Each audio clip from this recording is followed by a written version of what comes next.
श्रीकृष्ण विष्णु मधुसूदन तैलभारे नारायणाच्युत त्रिविक्रम चक्रपाणे दैत्यादिशार्जधर श्रीधर वासुदेव गोपाल कृष्ण हरये तव सुप्रभातम्।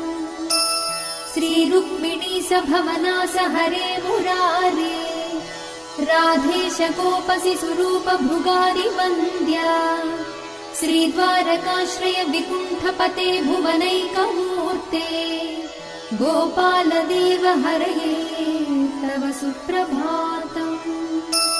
मीनाकृते कमठरूप वराहमूर्ते त्रैविक्रमाय नृहरे भृगु राम राम श्रीराम कृष्ण यदुनन्दन कल्किरूप गोपाल कृष्ण हरये तव सुप्रभातम्।